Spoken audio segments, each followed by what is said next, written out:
Góðan daginn öll. Ég ætla að fara aðeins í formúlulínuna og formúlugluggan í þessu litla vídeó sem ég er með núna. Formúlulínan eins og þið vitið, það línan hérna uppi. Formúlu, hvað maður að segja, það sem að maður velur formúlunar, það hérna þetta hérna, F og X.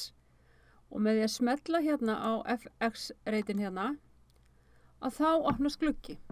Og þið sjáu það kemur sama sem merkið hérna, sem þýðir það að ég er að fara að setja inn einhverju formúlu. Hér, það sem er grátt núna, get ég skrifað, ef ég er að leita að einhverju ákveðinni formúlu, þá get ég leitað hér, ég get sett eitthvað leitarorð. Hún getur líka valið eftir því sem mest er notað, nýlega, semst most recently used. Og það er hægt að fara hér líka inn í, ég get farið inn í allar formúlurnar, ég get farið inn í þær sem eru bara financial, dagsetning og tími, stærðfræði, statistik og þegar maður er að leita að einhverju eða vísa til einhvers og svo náttúrulega gagnagrunnar, texti og svo bara áfram. Margt af þessu við svona þessi venjulegu notendur kannski ekki að nota margt af þessu eins og til dæmis eins og það sem heitir hérna logical, information, engineering. Þetta eru hluti sem við erum ekkert að mikið og komum ekki til með að spá neitt í þessu hérna. Það sem að þarf náttúrulega alltaf átt að sjá er bara hvernig þær virka. Glugginn hér eru hins vegar þær sem að ég hef notað mest. Núna að undanförnu. Það er sem sagt summan sem er líka hérna uppi sjáðu, autosum-takkin hérna uppi efst í hægra horninu. Það er if.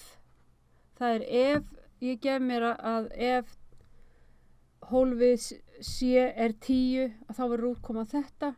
Ef hólfið C er ekki nema 8 að þá verður ykkur önnur útkoma. Það er hyperlink sem er þá fer inn í einhver aðra hérna, já, bara linkur á eitthvað. Það er talningin að telja og það er max. Þetta er svona þær sem, sem hafa verið notar nýlega í þessari tölvu. Þannig að það er alltaf hér með að smetla hér á þennan hnapp og eða skrifa, ef þið kunni formúluna þá má líka skrifa hana bara beint hér í. Og ef ég ætla að nota hérna summuna, þarna koma líka þessar helstu sem hafa verið notaða síðast. Það er hérna líka. Þannig þær eru út allt. Ég gæti sett hérna sem sagt ef 4, 5 sinnum 5 og það eru 25. Og muna það að ef ég hef ekki sama sem merkið eða plúsin. Plúsin gerir það sama. Hann segir að hér eigi að vera formúla. Ef ég nota það ekki og skrifa bara tölurna beint inn, að þá er þetta ekki formúla. Þá er þetta bara tölur. Þá er þetta bara gagna.